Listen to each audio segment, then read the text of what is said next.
کی جان، ہماری اس محفل کی روح اور ہم سے انتہا کی محبت کرنے والے ہمارے مربی استاد محترم قاری القرآن قاری عبدالسلام عزیزی صاحب کو دعائیں اور اپنے پیارے انداز میں ہمارے دلوں کو قرآن کریم کی تلاوت سے منور فرمائے۔ محترم جناب قاری عبدالسلام عزیزی صاحب۔ السلام علیکم ورحمۃ اللہ وبرکاتہ۔ بسم اللہ والصلاة والسلام علی رسول اللہ۔ مجھے تقریر تو نہیں کرنی آتی، لیکن ایک دو دل میں باتیں آئی کہ یہ جو بچے آخری سبق میں جس آیت کا آغاز کرتے ہیں، جس آیت سے تلاوت شروع کرتے ہیں، صبغۃ اللہ ومن احسن من اللہ صبغہ، اتنی خوبصورت آیت ہے کہ اللہ کا رنگ، اللہ کی مہر، ومن احسن من اللہ صبغہ، کہ اس سے اچھی مہر ہی کوئی نہیں ہے، اور اسی کی ہم عبادت کرتے ہیں۔ یہ آیت کا عمومی طور پر چناؤ ہوتا ہے کہ آخری سبق میں یہ آیت جو ہے وہ پڑھی جائے، اس سے آغاز کیا جائے، تو میں نے کہا چلے آپ کے سامنے اس کا مختصر سا ترجمہ جو ہے وہ پیش کیا جائے کہ جو طالب علم قرآن کریم کو حفظ کر لیتا ہے، گویا کہ وہ اللہ کے رنگ میں رنگا جاتا ہے، اللہ رب العزت کی اس کے اوپر مہر لگ جاتی ہے۔ اہل القرآن اہل اللہ و خاصہ، کہ اللہ تعالیٰ اس کو اپنے دین کی خدمت کے لیے چن لیتے ہیں۔ اور شیخ محترم عبدالستار بھٹی صاحب فرما رہے تھے کہ قیامت کے دن اللہ رب العزت ان کو تاج پہنائیں گے، ان کے والدین کو بھی تاج پہنایا جائے گا۔ میں اس میں تھوڑا سا اضافہ کرنا چاہتا ہوں کہ ساتھ یہ بھی کہیں گے اقرأ وارتقی ورتل کما کنت ترتل فی الدنیا، اے میرے بندے پڑھتا جا اور چڑھتا جا، اور جہاں تک تیری منزل تیرے قرآن کی آخری آیت من الجنۃ والناس، جب یہ تو پڑھے گا جس مقام پہ ہوگا وہ تیرا مقام ہوگا جنت کے اندر۔ تو یہ بہت بڑے اعزاز کی بات ہے۔ اور تیسری بات کہ بہت خوشی ہوئی، قاری ارشاد صاحب ان کی نسبت میری طرف کی جاتی ہے، یہ میرے لیے اعزاز کی بات ہے، لیکن اگر میں تذکرہ نہ کروں تو یہ خیانت کی بات ہے۔ جماعت کا مرکز بہاولپور، مرکز البدر، وہاں کے استاد گرامی جن کو میں اس حدیث کے ساتھ یاد کرتا ہوں، نبی صلی اللہ علیہ وسلم کا فرمان ہے،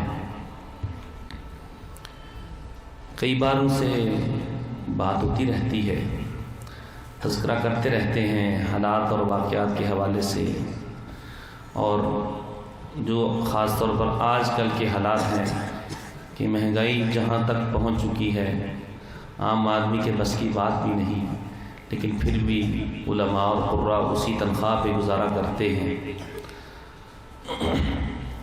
تو میں جو بات جن کا نام لینا چاہتا ہوں وہ حضرت الاستاذ قاری ابو حمزہ صاحب ہیں، جن کے ہزاروں تلامذہ ماشاءاللہ پڑھا بھی رہے ہیں۔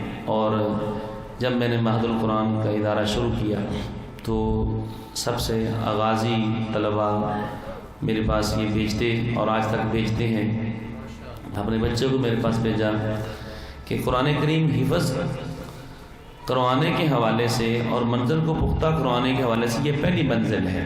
اگر طالب علم کو منزل یاد نہیں ہے تو وہ قرآن کریم پڑھ ہی نہیں سکتا. جب قرآن کریم نہیں پڑھے گا تو پھر اس کے حافظ ہونے کا فائدہ بھی نہیں. تو طالب علم کو حفظ قرآن کے بعد اس کو حرم کے انداز سکھانے کے لیے اور تجوید کے قواعد اصول سکھانے کے لیے قاری صاحب محترم اپنے طلبہ کو بھی کہتے ہیں اور خود بھی ماشاءاللہ طلبہ کو بھیجتے ہیں. تو میں جو حدیث کہنے لگا تھا کہ انتہائی خوددار آدمی اور جس کو کہتے ہیں کہ اللہ رب العزت کے ساتھ خاص محبت اور پیار قرآن کے حوالے سے اور طلبہ کے ساتھ، اور طلبہ کا پڑھانے کی حد تک خیال نہیں، پڑھانے کے بعد ان کی جگہ بنانا، ان کے غم اور خوشی دونوں میں شرکت کرنا، یہ قاری صاحب کا خاصہ ہے. اللہ تعالیٰ ان کی اس کی محبت کو اپنے تلامذہ کے ساتھ قبول و منظور فرمائے. حدیث ہے ان اللہ یحب المؤمن التقی الخفی الغنی.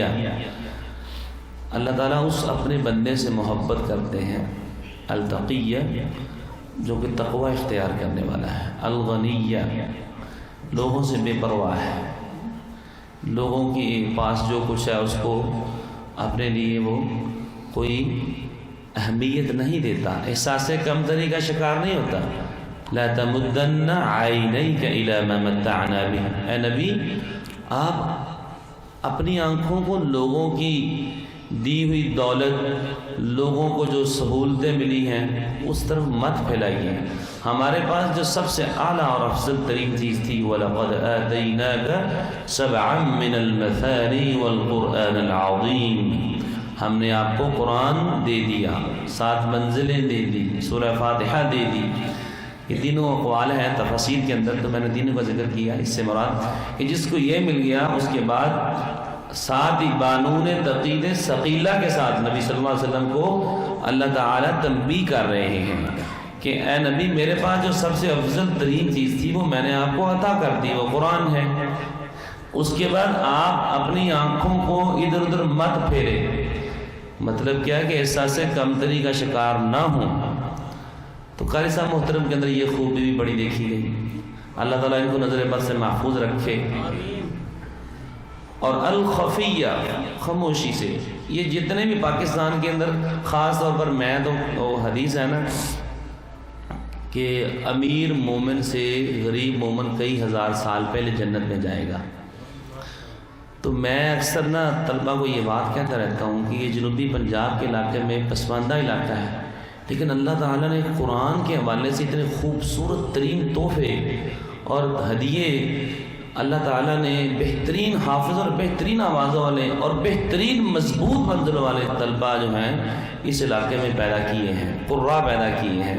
اور میں تو اکثر یہ کہتا رہتا ہوں کہ سب سے پاکستان کے اندر سب سے پہلے جو جنت میں جانے والے لوگ ہیں انشاءاللہ وہ اسی علاقے کے حافظ اور قاری ہوں گے، کیونکہ اللہ تعالیٰ نے ان بچوں کو دیکھتے ہیں انتہائی پسماندگی کے باوجود قرآن کریم کو سیکھنا سکھانا اور اس کے اوپر عبور حاصل کرنا.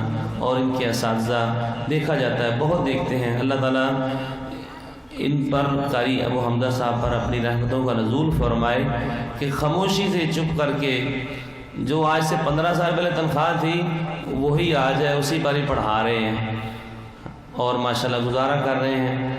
تو ماشاءاللہ مسجد کا لینٹر بھی ڈل گیا، آگے دیکھا پیچھے دیکھا، بڑی خوشی ہوئی.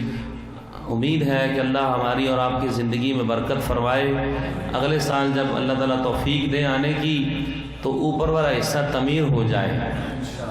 تو انشاءاللہ اس مرکز کو اللہ تا قیامت آباد اور شاد رکھے اور اس بوٹے کو تر و تازہ رکھے اور آپس میں اللہ تعالیٰ معاونین، منتظمین، مدیر اور اساتذہ کے اندر محبت قائم اور دائم رکھے. اور حضرت شیخ یاسین حیدر صاحب ان کے حکم کی تعمیل میں حاضر ہوا ہوں.